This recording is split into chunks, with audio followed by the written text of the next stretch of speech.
Bismillah walhamdulillah wassalatu wassalamu ala nabiyina muhammadin wa ala alihi wa sahbihi wa man tabi'ahum bi ihsan ila yawmiddin. Musidɓe julɓe nene gotoɓe haray ko teddungal moɗon hande kadi ɗen ke julirde centre jaare ɗo ɗe haray ɗen faadi imamu meɗen on so naati ɓe waɗana en khutba on haray ɗen torodiri e wattangol ila fota e imakuji ɗe karamakoɓe meɗen mbayɗen andi ko naforeji tu wona ɗen e makanede ɗo ɗe amma koko yamirede andintine ko yamirano ma honɗum andintinede ko haɗa woɗi to ɗen haɗaɗi ɗin jokke moƴƴuɗi yamiraɗi ɗin embere tagaji meɗen ɗin ɓayɗen andi se wattanila fota en taway ɗi piiji alhaali on no laaɓa fota alhamdulillahi rabbil alamin e allahu taala on saabu yurmede makko himo waɗani en piiji jani e nder ka dina ɗi tawata kadi ɗi satta o wi'i en e nder yamaruyeji makko ɗin kala ko tawata hiɗen taaga na ye wakkilo waɗen embere taaga meɗen o amma ɗi tawata honno e hinnantelan amma ɗi andanɗen hoore meɗen e ko yamir ko haɗaɗi ɗi woni e muɗum ɗin ɗon o inna en embere taaga meɗen hay e muɗum ko ɗin ɗon ko forcé degré ko en accuɗi fi honɗum neɗɗo ko honɗum sattanimo ko waɗugol ko yamira yo waɗu kono accu pottitagol ɗum na ko mettani wi goɗɗo ɓay kala ko tawata sunna e ɓandu meɗen ɗum ma barminayi giguri meɗen ɗo ɗe ma hay sonsoli wi siŋata en ɗo ɗe siɗen andi ɗo ko sonsoli woni ɗo en pottitoto ɗo yeyen ka sonsoli ala wonen ɗum ɗon fof holɗi ɗi o haɗi en ɗin ɗin no weli fi accugol ha ɓuri ɗi o yamiri en ɗin et pourtant ɗi o yamiri en ɗin kadi mo inni en hay hunde ala ko waɗi ko satti e dina kan ko dina newende donc haray musidɓe julɓe en torodiri koko wonɗen e jantade ɓe karamakoɓe wattaneyila fota e ɗum jokke en soove selen o fiji ndaru e ɗi samakalaji wonɗe o aduna tawata ɗiɗo fof ko cuɗiraɗi fi honɗum fi ko sakko en natugol aljanna ɗen andi o aljanna kala ko waɗa e makko ko moƴƴere wonande en ko fi meɗen kadi waɗa allah waɗiranal ɗum ɗon hunde intérêt makko ko waɗirani en ɗiɗo fof ko fi naforiji meɗen enen gutagu makko ɗen andi kadi na e nder gutagu fof ko enen bani adama allahu taala on suuɓi e tagu makko ngu fof o waɗani ɗum oɗo nema saabu ko enen wakkilino ƴettude kadi e ka baba men adama haadi ka allah hoolare nden en renayde en jogitoto nde joni haray en torodiri fi allah wattanehila wonen e programme on haray miɗo darowa ɗo o akhiru dawana ani alhamdulillahi rabbil alamin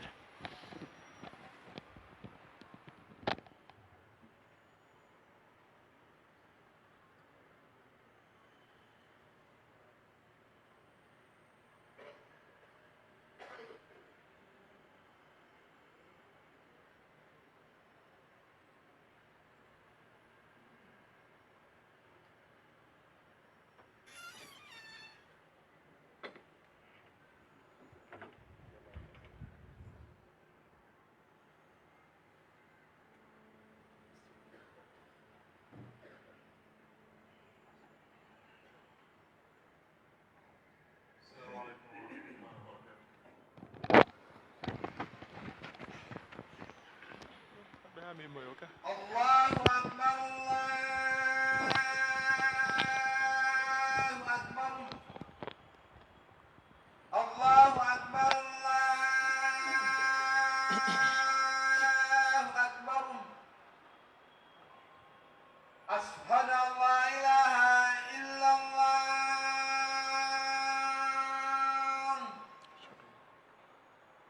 Ashhadu an la ilaha illallah.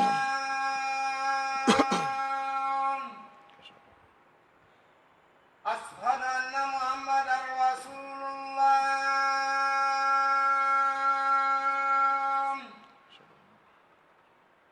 أشهد أن محمدا رسول الله.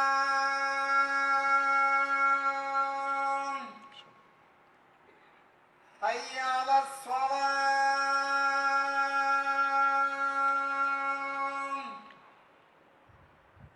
حي على الصلاة.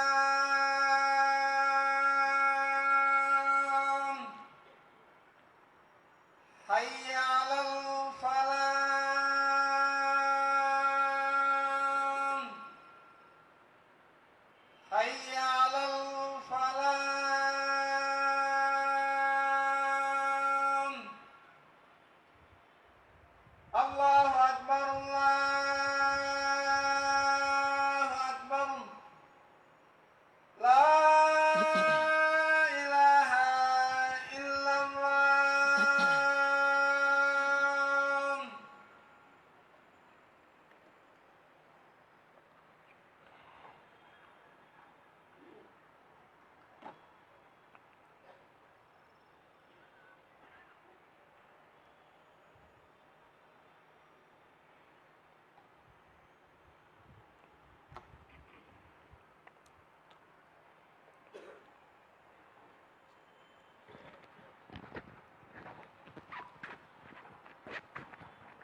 إن الحمد لله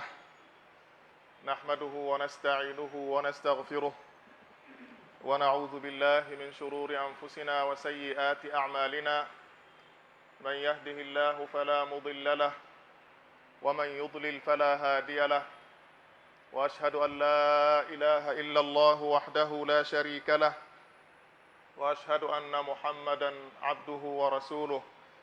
صلى الله عليه وعلى آله وصحبه ومن تبعهم بإحسان إلى يوم الدين. أما بعد، عباد الله، أوصيكم ونفسي بتقوى الله تعالى ومراقبته في السر والعلن. يا أيها الذين آمنوا اتقوا الله يا أيها الذين آمنوا اتقوا الله ولتنظر نفس ما قدمت لغد واتقوا الله إن الله خبير بما تعملون. يا أيها الذين آمنوا اتقوا الله ولتنظر نفس ما قدمت لغد واتقوا الله إن الله خبير بما تعملون. عباد الله، إن المتأمل في كتاب الله تعالى وسنة رسوله صلى الله عليه وسلم يجد أن الكريم سبحانه وتعالى كرم الإنسان أعظم تكريم وفضله على سائر خلقه بخصائص ومزايا عظيمة تفضلا منه سبحانه وتعالى. قال الله عز وجل: ولقد كرمنا بني آدم وحملناهم في البر والبحر ورزقناهم من الطيبات وفضلناهم على كثير ممن خلقنا تفضيلا. aray ɓaawa yettude Allah subhanahu wa ta'ala, juulano laaɗo meɗen sallllahu alayhi wa sallam, du'ano dendanangal sahabaɓe makko e jokkuɓe ɓe hoore ko moƴƴi. mi yamiri hoore am musidɓe tedduɓe ɓeydugol hulde Allah subhanahu wa ta'ala, waɗa yamiroje makko ɗen embere mbawdiji men ɗin pottito terto dendanangal haɗoje makko ɗen, saabu haray koye ɗum ɗon malal men ngal woni yo allahu o malno en aduna e lahara. si ɗum yawti musidɓe tedduɓe, haray kala taskiɗo deftere Allah subhanahu wa ta'ala nden e sunnanulaɗo on sallllahu alayhi wa sallam, o taway Allah subhanahu wa ta'ala teddini oɗo neɗɗanke teddungal timmungal. Allah subhanahu wa ta'ala ɓurni neɗɗanke on e dendanangal ko o tagi kon. O hertinir neɗɗanke on e huɓɓiji sifaji boy taway ɗi ala e ko heddi kon e ko o tagi kon. Allah subhanahu wa ta'ala o daali ka deftere makko teddunde: walaqad karramna bani adam. o holli en e oɗo aya wondema o teddini ɓiɗɗo adam. Allah subhanahu wa ta'ala waɗanni oɗo bani adam, oɗo neɗɗo, gekkuji haqqeji o hertidirmo ɗi, o waɗɗinanimo ɗi ka deftere makko teddunde e ka sunnanulaɗo makko on sallllahu alayhi wa sallam. o waɗanimo ɓernde, o waɗanimo hakkille ɗe o miigitora, o waɗalimo wano bahima, o waɗanimo hakkille ɗe tawata himo suɓora ɗen ɗon laawol tawaygol hino malnamo nafamo ka aduna e ka lahara. kono noon kadi laawol ngola heddingol kadi tawaygol hino malkisina on tigi, kono haray suɓagol ngol koye ma an neɗɗo o woni. haray noon kala ko on tigi waɗi e ɗin ɗon ɗiɗi, on tigi hande kadi o fawitoto résultat dimɗe konko woni e waɗude. so jokki laawol gonga ngol o heɓay baraji e joddi, so jokki kadi laawol fenande on haray kadi toujours o hettay tallallakke mu'um. haray ɗum ɗo ko teddungal wiyetengal huɓitungal ngal wondema kala neɗɗanke hino kafi e ɗum ɗo. amma teddungal tawaygal no hertori julɓe ɓen, taway ɓe no jabani Allah subhanahu wa ta'ala sallam, allahu on kadi no teddini ɓen ɗon kadi teddungal tawaygal ko hertingal. o waɗi onne no ɓe ɓurrita teddirde noon, kono ɓe jokkir dina kaw wo, ɓe fewiri e laawol gonga wo. ɓurɗoma ɗoftade Allah, ɓurɗoma hulde Allah wo, haray ko ɗon ɓuri teddude ka Allah subhanahu wa ta'ala. allahu on daali ko onon yo yimɓe: ya ayyuha nnas inna khalaqnakum min dhakari wa untha wa ja'alnakum shu'uban wa qaba'il lita'arafu inna akramakum inda allahi atqakum o holle en e oɗo aya wondema ko ɓuri en teddude ka makko kanko Allah subhanahu wa ta'ala ko on ɓurɗomo hulude o haray no wirɗen nane noon islamu on hino teddini neɗɗanke on hino waɗanimo waɗinanimo yoga e haqqeji tawa ɗi kala neɗɗanke hino haani renande ɗimmo mum on ɗin ɗon haqqeji haray ko ɗi bus en jantoto e majji tati e o ndeɗo yewtere men inchallahu taala haqqe arano on ko yowodirɗo e sakan makko on maskan on bimana ka wonunde makko ka o hoɗi ɗon Allah subhanahu wa ta'ala hino waɗani en galleji ka tawata ko ɗo woni ko hoɗuɗen Allah subhanahu wa ta'ala wano daari noon wallahu ja'ala lakum min buyutikum sakana Allahu on harmini e dow kala neɗɗo argol naata e suudu hara wona e dunga e jommu on Allahu on daari ko deftere makko teddunde ya ayuha alladina amanu la tadkhulu buyutan ghayra buyutikum hatta tasta'nisu wa tusallimu ala ahliha oɗo aya haɗi en naatugol galle goɗɗo haa duŋino ɗen ɗaɓɓen newnanede salmine woɓɓe ton ɓen ɓe duŋano en sinaten nder ton nela sallllahu alayhi wa sallam kadi maaki so tawi goɗɗo mon ari e dambugal goɗɗo on tigi duŋinike laabi tati o newnanaka haray on tigi yilto hara o naatali e suudu on tigi ɗum hino jeeya kadi a haqqeji neɗɗo musidɓe tedduɓe haqqe tamalluk bimana haray ko o jeyi kon ko kanko jeyi jawdi makko ndin ko kanko andi ko wattandi haray dagantako hay gooto no woniri wo no woniri no jaɓirta ɗen ɗon jawle ko alda e wela e jeyɗo jawle ɗen wona wujjugol ma jam fagol ma ɗum forsugol jatta ɗum ɗon fof haray dagantako neɗɗon nela sallllahu alayhi wa sallam maaki la yahillu malu mri'in muslimin illa bi tibi nafsin min dagantako julɗo hay gooto jattegol jawdi mu'um ma ƴettegol jawdi mu'um si wona honɗum si wona hara wonki makko kin hino yiɗi hara kanko woni ko faala jonni jawdi ndin hara hino jeeya e haqqeji kadi neɗɗo on haqqe honɗum haqqe wurugol e jang wuura e ɓuttu wuura e hoolare dina kanko ɗum waɗi so tawi hika noddi e kala hunde tawayde hino addana neɗɗo on hoolare e ɓuttu e gurdam makko ɗan hino renanamo teddugal makko ngal islamu on kadi haɗi kala ko tawata hino riwodiri e ɗum ɗon kala ko tawata adday kulol e soñja ma ɗum ɗenƴare e julɓe ɓen hay so tawi noon koko ɓuuri e fanɗude e ko ɗenƴinta julɗo on kon ƴetten ɗo yoga e hadisaji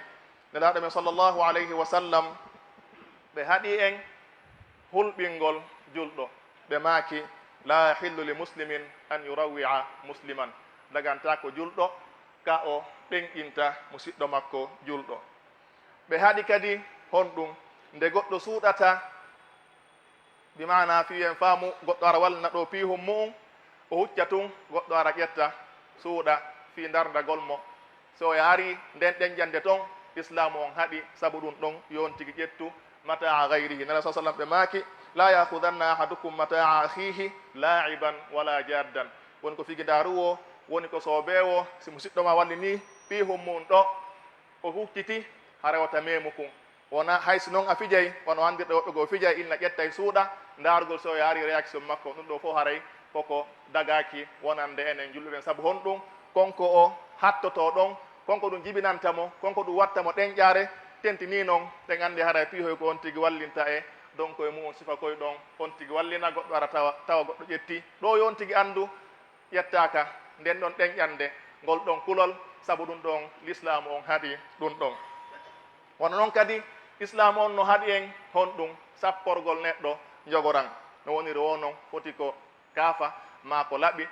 ma ko jandi almuhim silah jogoran sapportake julɗo nela sallllahu alayhi wa sallam maaki wota hay goto e mo on sappor musidɗo mu'um jogoran saabu o anda no gasa ka cheytan arata itta ɗum ɗon e junngo makko ngon o yana e ngayka yiita bimana no wawi ka alhaali fuutomo o barmina ɗon oya ɗum wona saabu ha ko lettirta ñande janngo yo allahu on dandu en wono noon kadi e ari e riwayago e on ɗon hadis tika sahihi muslim nelaɗo maaki kala on sapporɗo musidɗo mu'um hadida jandi jogoran yo andude hara e malaika ɓe hino huɗudemo ha say o itti ko sappori mo ɗum ɗo wo hay so tawi noon ko musidɗo makko mo kafi nene mo kafi on ɗum baaba ɗen andi ko hasi ko neɗɗon sapporay nene goto mu'um sifa ɗum ɗon haray ko e tigi ndaaru wona ɗinƴingol mo on tigi woni bimana haray si on tigi waɗi ɗum ɗon haray on tigi malaika huɗudemo ha say o itti ko sappori on tigi on ɗon jogoraw wo yo allahu on hiw en wono noon kadi islamu on telen ka warugol kadi islamu on no harmini ɗen andi ɗum ɗon kadi ko laaɓi poy allah subhanahu wa taala hino wi'i wala taqtulu nafsa allati harrama allahu illa bilhaq wo taw waru wonki ke allah subhanahu wa taala harmini si wona hara koye hoore goonga o daali e aya goo kala o warɗo gomɗinɗo hara on tigi tewi ara joddi makko ndin ko honɗum ko natugol jahannam ko luttinteɗo ton allah subhanahu wa taala tikki e makko allahu on huuɗimo allahu on kadi heblanimo ñande lahara lette mawnuɗe waliyadu billah nela sa sallam maaki e hadis goo fi tun ɗe hollugol en hulɓinagol ittugol wonki ɓe maaki le zawalu dunia ahwanu ala llahi min qatli muminin bi gayri haq ɓe maaki ƴiwgol aduna on hino ɓuri hoyde ko allah subhanahu wa taala edi ittugol wonki neɗɗo julɗo hara koko alda e goonga bal are riwaya goo ka imam bayhaqi rahimahullahu taala e oɗo hadis o wi'i walaw anna ahla samawatihi wa ahla ardihi ishtaraku fi dami muminin la adhalahum llahu nnar ɓe nela sa sallam maaki hay so tawi yimɓe ɓen fop haldi fotti ɓe kafi yoɓe waru gooto pet haray allah subahana taala naade ɓe fof yiite aduna on fop halda fotta wallidira wara neɗɗo gooto pet e hoore fenade allah subhanahu wa taala naade ɓe fof yiite yo allah moƴƴina en alhaaliji men ɗin haray warugol ko alda e hoore tooñe ko hunde tawande ko harmude wona noon fijulul ɓen tun bal haray hay taweɓe wona julɓe ɓe wonduɗen ɓen nelaɗo men sallllahu alayhi wa sallam ɓe maaki e hadis kala on tooñuɗo ahodaɗo ko won ahodaɗo o ɓen tawaɓe ɗe wonde e mum ɗe wurdi e mum ka leyɗe men tawa wonaɓe julɓe kala on tooñuɗo ahodaɗo ma o uytimo haqqe makko ma o fawimo ko tawata koko tonintaqa makko on ko townata hara ko gollanawomo ma o ƴetti e makko hunde ko jeewi hara wona e hoore ko oya yiɗi o yarli yo nelaɗo maki on tigi andu fa ana hajijuhu yawma alqiyama haray ko min nelaɗo woniota sonkidowo e makko on ñande yawma alqiyama si nelaɗo no woni ñawidowo e ma sonkidowo e ma yeeso allah ñande yawma alqiyama haray a andi résultat on gila ɗo yo allahu on hiw en ɓe maki hadis goo man qatala muahadan lam yarah raihata aljanna kala on warɗo ahodaɗo on tigi hay urgol aljanna on o hewtatamo ɗum ɗo holli honɗum on tigi ɓattata ko aljanna saabu so tawi hara a ɓaɗa on tigi hay urgol ngol hewtatamo haray itti e sikke so on tigi naatay yo allahu moƴƴinan en alhaaliji men ɗin bal islamu on ino yahi ha townin ɗum harbini e hoore neɗɗo hay warugol hoore makko nelaɗo men sallllahu alayhi wa sallam ɓe maaki hadis kala on ƴawɗo e fello uni warti haray yo andu ñande yawma alqiyama himo koka nder yiite woni ko wonoyta hara himo uno ton ko luttowo ko luttinteɗo ton ha pooma kala on ƴettuɗo poson fiyo warto o wariti oɗo kadi yo andu haray on ɗon poson mo jogui mo wartori hino ka jungo makko ñande yawma alqiyama ka nder yiite ko ton o wonata hara ko luttowo ka yiite waliyadu billah kono noon kadi ɓe ma kala waruɗo hoore mum wartori jandi tufiti ma ko nandi e mu'um haray yo andu ndin ɗon jandi on ɗon armu mo tufitori o warti on kadi noka jungo makko ñande yawmal qiyama ka ko ɗum woni werde makko nden koka jahannam gonɗon noka jungo makko hara himo lettito ton ñande yawmal qiyama ka yiite jahannam ko luttowo ton ha pooma waliyadu billah bal islam on hino haɗi en hay warugol mummunte hino harminani en hay warugol mummunte nelaɗo men sallllahu alayhi wa sallam ɓe maake hadis wondema suddijo naati yiite sabu honɗum sabu ñaariru ndu o wari o woni sabu mum on no woniri o haɓɓi ndu o hakkitali ndu ndu ɗaɓɓoy ko ndu ñaama o ñamminali ndu won ɗon ɗum ɗo woni sabu ha sonnajo on naati yiite waliyadu billah ɗum ɗo fof si tawi ko no tindina ko tindinta haray ko hulɓinagol ittugol wonki neɗɗo hulɓinagol wongol sabu ha yimɓe wona hulɓe ha yimɓe wona ɗenƴiɓe si tawi noon hay hayawan mummunte neɗɗo haɗama worgol hara itti e sikke o neɗɗo mo Allah subhanahu wa ta'ala on ɗum teddini no wiruɗen noon haray ɗum ɗo fof ko fi hon ɗum no wuriren e hoore ɓuttu no wuriren e hoore teddungal no wuriren e hoore hoolare yo Allah on newnan en barakallahu li wa lakum fi lqur'ani wassunnah ونفعني وإياكم بما فيهما من الآيات والحكمة أقول ما تسمعون وأستغفر الله لي ولكم ولسائر المسلمين من كل ذنب فاستغفروه إنه هو الغفور الرحيم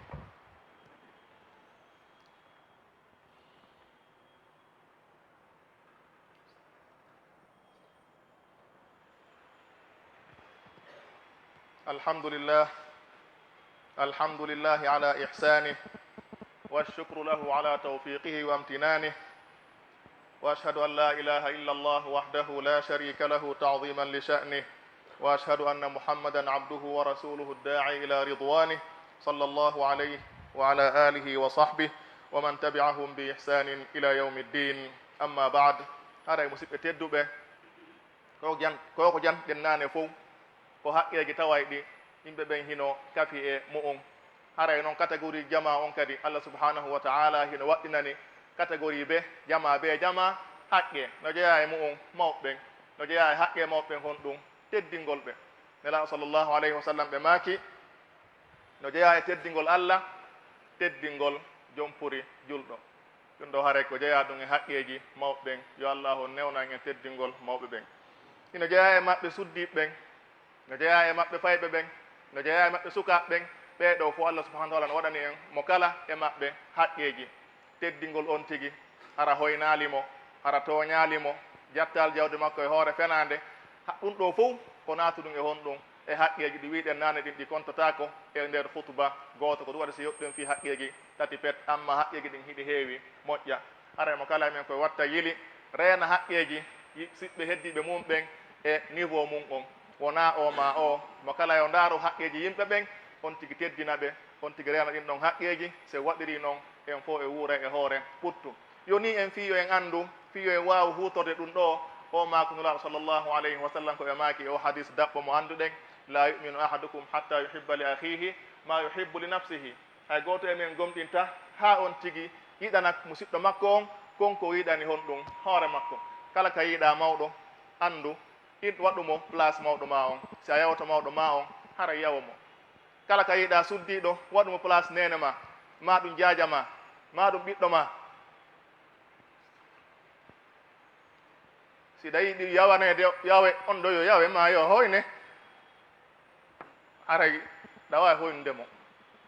wonana sa sallam pewɗoya suka arno wiɓe hino faala ɓe newnanmo waɗa zina ɓe landimo simo faala wadde yo goɗɗo waɗa zina nene makko o wiyo oye ɓe wi ne ɓiɗɗo makko jiwo yaye makko nene makko toso ko oɗo fof wimo wiide o woye kon ɓe onno e makko de yimɓe ɓen fof hay goto falnaga ɗum ɗon siɓe mum ɓen aremo kala e men yo ƴettu hoore mum waɗa place ɗimmo mum on kala ko wattamo yo taw hara ko tawata hiɗa yiɗi waɗede hiɗa yiɗi waɗanede kala ko tawta hiɗa añani waɗede hiɗa añi waɗanede aray añan on tigi se waɗiri noon tun e wuura e hoore jang e wuura e hoore teddungal are gantu o gantu ala ko goɗɗo gantinora fi lorrugol goɗɗo ma jatta jawle makko ma soñjamo e hoore ko tawata ko meere fuy ko alana wonana ara wacce hakke toriyalo allahu newnan e renugol haqqeji men ɗin newnana e renugol haqqeji jama o saabu haray hiɗen rewde Allah moƴƴa ɗen juulude hiɗen janngude ɗen horude wadde piiji fof kono haray en anndu si e rondodiri haqqeji ɗin si a wakkirkelo a juuli a janngi a waɗi moƴƴereji bus a yahi ñande lahara tawi hiɗa rondi haqqeji yimɓe kawte e ɓeygure e bolondaji e wondaɓe ana ɓori ɗum ɗon toon ara e moƴƴereji ma ɗin fof ko ɓeɗo wonɗi e sendude ala hen hay fuy a yangani ke mere ke aduna yo Allah on dandu en sikkude gayni ara gaynali نسأل الله تبارك وتعالى أن يحفظ المسلمين في دمائهم وأموالهم وأعراضهم وأن يصلح أحوالهم وأسأل الله أن يتوب علينا وأن يفقهنا في دينه، وأن يعيذنا من شرور أنفسنا ومن سيئات أعمالنا ومن شر كل ذي شر، إنه على كل شيء قدير. اللهم استر عوراتنا وآمن روعاتنا يا ذا الجلال والإكرام. اللهم أعذنا وذرياتنا من إبليس وشياطينه وذريته وجنوده يا رب العالمين. اللهم أعذ المسلمين وذرياتهم من إبليس وذريته يا رب العالمين. اللهم أعذ الغينيين من إبليس وذريته يا رب العالمين. اللهم أعذ الغينيين، اللهم أعذ الغينيين وذرياتهم من إبليس وذريته يا رب العالمين، إنك على كل شيء قدير. اللهم آمنا في أوطاننا، اللهم آمنا في غينيا يا رب العالمين. اللهم آمنا في غينيا، اللهم آمنا في غينيا. اللهم أصلح أئمتنا وولاة أمورنا ووفقهم لما فيه الصلاح للعباد والبلاد ولما فيه الخير للإسلام والمسلمين يا رب العالمين. اللهم صل وسلم وبارك على عبدك ورسولك محمد وعلى آله وصحبه أجمعين، وآخر دعوانا أن الحمد لله رب العالمين.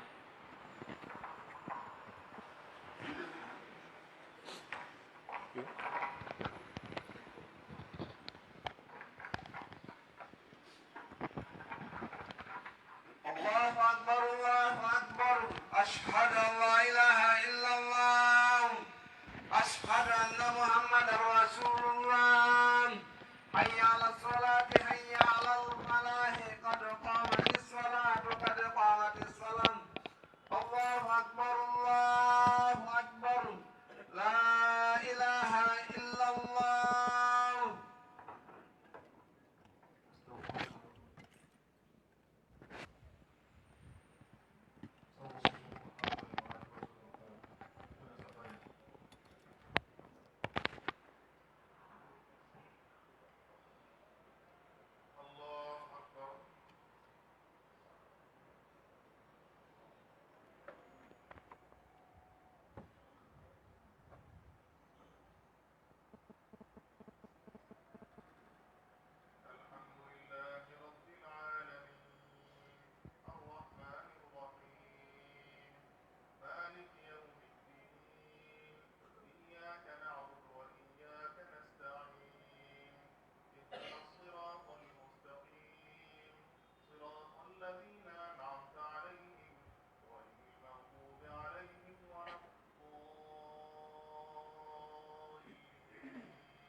en wiɗɗi muɗum ɓe tori keɓe jeeji aray ɓe wat meɗen fewɗo meɗen toro ballal inchallah majjaki assalamu aleykum wa rahmatullahi wa barakatuh.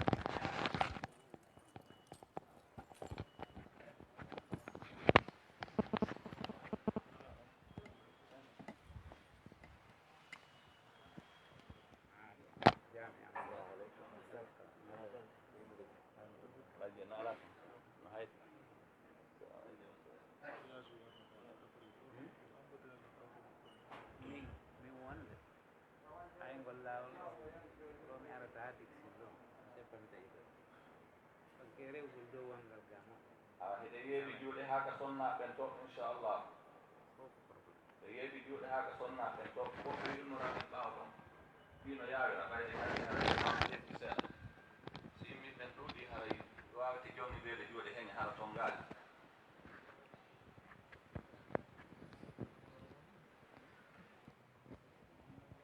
eyi oɗo ko majjinnoɗo ɗam ngel ko majjiran jekki ko moom mi heddi ebat hoore ka joni si lande ɗon ɓoyama haray miɗo lando fi miɗo hawri hadise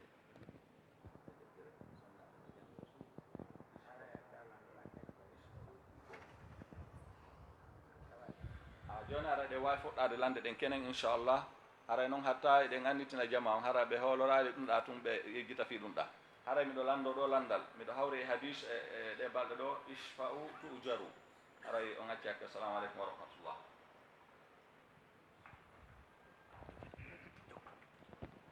بسم الله الرحمن الرحيم الحمد لله رب العالمين والصلاة والسلام على أشرف الأنبياء والمرسلين وآله وصحبه وسلم تسليما كثيرا السلام عليكم ورحمة الله تعالى وبركاته أراي منكو فيرو حديث mi yewtata amma darje hadise on si tawi mo selli e so sella aray docteur ɓen ka hadise no ɗo ɓe waɗay on tawi yewtere fimu aray hadise on ko wi ko isfa'u tu ujaru manamum ko tefe Allah okkora on baraji ko wenni woni ko ɗum fanda ko kala neɗɗo mo tawata si ari kama fi haaju ma o heɓi ande ma o heɓi tooñeede ma o heɓi goɗɗum ngo koyno lorrimo tawi an teddungal ma no waawi hettudemo siko tooñaaɗo ma no waawi huntude haaju makko on ma ballal ma no waawi heɓde no kanko on fi makko no haaju makko on huntora haray ko ya waɗu ɗum ko yangotoɗa ɗon kon tefanaama ma ɗum ɗuyta golle ma yaha daroɗa haaju makko on ha hunto ma gera ha siko nangaɗo no hettora ma gera ha sonjiɗo no sonja on iwira haray ɗum ɗon on waɓtu ma mo okkuɗa ɗon Allah fi siɗɗo ma julɗo Allah on warjotoma mbarjaari mawndu ko ɗum waɗi si salafu salih moƴƴuɓe ardiɓe ɓen hari kala aranɗoɓe fi haaju ɓe wakkilotono ɓe daro fi no haaju on huntora ñande goo goɗɗo aranno cheikhul islam ibni taymiya rahimahullah tawi lanɗo no tooñimo nangimo e hoore tooñe eɗen andi bewre aray e lamɓe go'o si tawi oti heɓi doole tawi ko o wi o waɗeta o heɓa e bewre heña heña innal insana la yatga an ra'ahu stagna ɗum istigna on wona e ngalutum o ndaari o tawi o heɓi doole e hoore yimɓe ɓen ha joni ko fala o waɗay o heɓa e bewre heña heña ɗum ko tooñe ko tagida ɗum e yimɓe ɓen so woti heɓi doole ko kulol Allah ngol tum wata sakkade tooña ɗe ɓawa arani cheikhul islam ibni taymiya o immi o acciti kala ko jokkuno o yahi tefangol oya fi yo hetto e tooñe makko ɗen ɓawa o yahani lanɗon dundaranke yagal ngal waɗi ha o yawi karama kojo on inni o kanko o wakkilaki oya sorti soobe o ari o andintinimo fi Allah e lette makko ɗen ñande tawata o daranoy to lowɓe ɓen o dari o soobini ha o yacciti nannganoɗo ko ɗum woni golle tefowo ko waɗu kankadi hakkille makko e doole makko e ñeeñal makko e kalan mbawdi makko nin fi yo wallu tooña ɗon no hettora digi fi no heɓira ɗi baraji wiyaɗi isfa'u tu yaru mi andaki ko asar es ko hadis tay wo ko muttafaqun alay na hadise on no selli na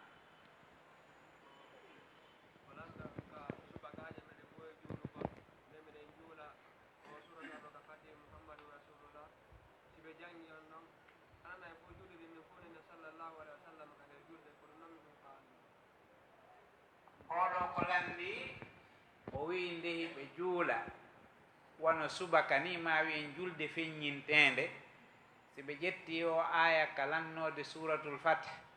muhammadun rasulullah walladina maahu ashiddau ala lkuffari ruhamau baynahum haka aya on hatti ɗon ɓe woolay tun inde nulaɗon muhammadun rasulullah harano juulede yimɓe ɓen inna ɓaawo sallllahu alayhi wa sallam dagata ko few nulaaɗo allah ko juuleteeɗo e makko no tentina kadi juulugol e makko wano ñalaande jumaare nden sabu nulaaɗo no maaki hadise selluɗo wonde juma ko ñalaande teddunde koye mayre baaba adama taga koye mayre dalngal daroto ndeɗo ñalaande ko ñalaande teddunde hebbine juulugol e nulaaɗo on e mayre waɓutuno e mayre kayre jumaare nden e nder 24 heures on mo tawata ka hawrondirɗa e makko e ɗaduade o allah jaabinay kono waɓutu on anndaka ko suuɗaɗo bon himo waɗi kala ko watte kono ka fewndu mum wiwgol ngol yo juule e makko innaka yo juule e makko ka nder julde a juulata e nulaaɗo eɗa juulude ko waɗi ko dewal faaɗungal hejjindintake e maggal dewal wo sina ngal ɗon tun kala golle ɗen koye waktu majji on ɗe gollete eno ɗe wallinira noon lowre nden ɗon ko ɗum ɗon tu rewete sa juula e nulaaɗo waktu juulgol e nulaaɗo ngol no udditanima ñallal ngal fof kono ka nder julde a juulata e makko sina hara ko salatul ibrahimiyati mo waɗata on nde ɗa tayyo sa tayyike ha a hewtike abdou wa rasulu a juula e nulaaɗo salatul ibrahimiyati on ɗon no waɗa e pilasi mum ko waɗi ko nulaaɗo on sallallah alayhi wa sallama maaki yo ɗum ɗo warre noon ko dewal ngal adda amma dewe ɗen ɗe waɗatake si wona hara ko kaɗe waɗeteɗon hara kadi no joli no ɗe waɗirteno al aslu fil ibadati al hasub ko wiyete kon ko dewal ni fof haray wona ya memu hatta yariga dalilon ha dalili ala wonde ngal dewal ɗo watte o pilasi ɗo no jangede alquranam ko waɗɗima ko jentagol si janama juulede juulu e nulaaɗo kono a nanata inde makko ka nder julde juula e makko ɗum ɗon waɗatake par ce que arana e pilasi muɗum hinaka haani woɓɓe kadi nde no noddine ɗo yoɓe ñembin noddinowo on ɓe jottoni ɓe fanka bude o inna allahu akbar ashadu an la ilaha illallah ashadu anna muhammadan rasulullah ɓe fof ɓe uuma sallllahu alayhi wa sallam na dewal ko woni dewal ngal ɗon ko yamira ko ya noddinir no salliji on woni noddinirde noon net ha so hewti ko hayya ala sala on sa noon wiya la hawla wala quwata illa billah kono jooɗagol fanka ha inde makko wole tunna sallllahu alayhi wa sallam ɗum hina e pilasi muɗum ma ka darnan inde nulaaɗo on jantete cenɗe ɗen fof a juula e maɓɓe waktu o waktu kono waktu ka o juulete ɗon no waɗa ko nokkel kaari amma e ɗin alhaaliji ɗon dagata ko few na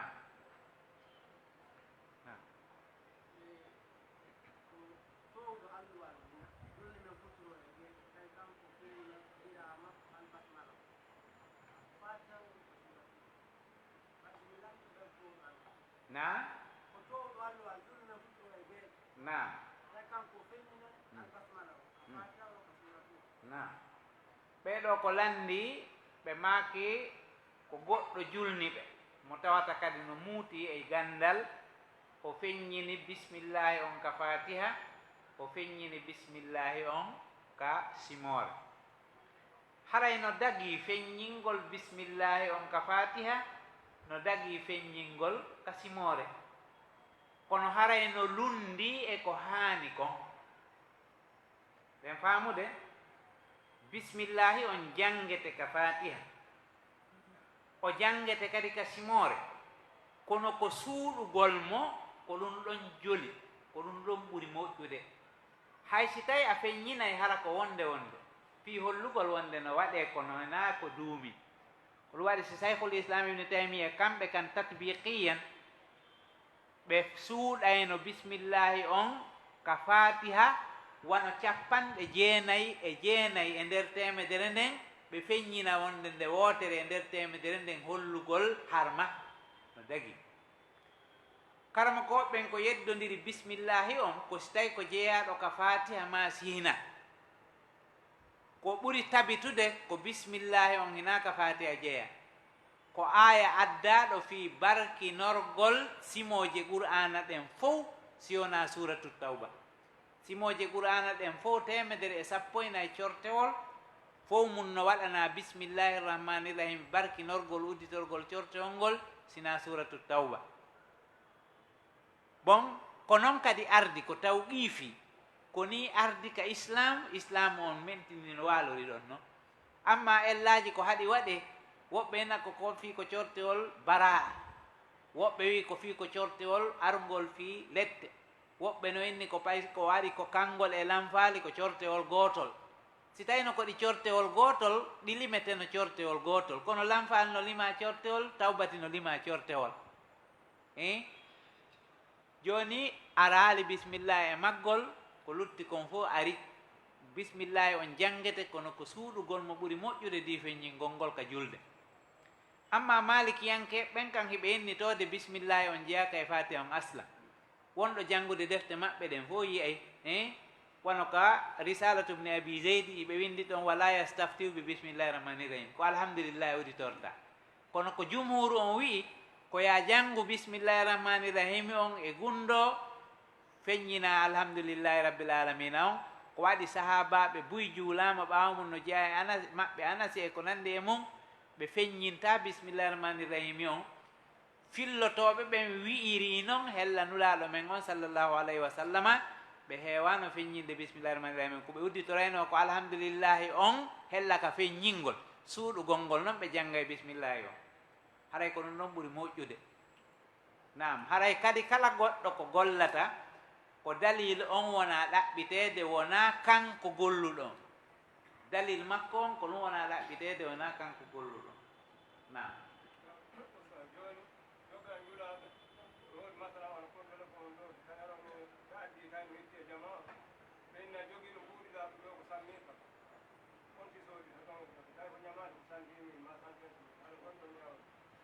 ɓeyɗo ko landi ko goɗɗo wonɗo yeeyude marchandise hittuɗo kono o yeeyiray prix o ñawlinira prix o yeeyira 100 000 o ñawlinira 115 000 ma 120 000 karamokoɓe ɓen daginaali ɗum ɗon no woodi e ko ɓe firiri hadise arɗo on la bay'atani fi bay'a mana ha rasulullahi sallah alih sallam an bay'atayni fi bay'a no woodi e karamokoɓe firirɓe on bay'atayni fi bay'a yeeyirgol prix goo ñawlinira prix goo no haɗa ko yeeya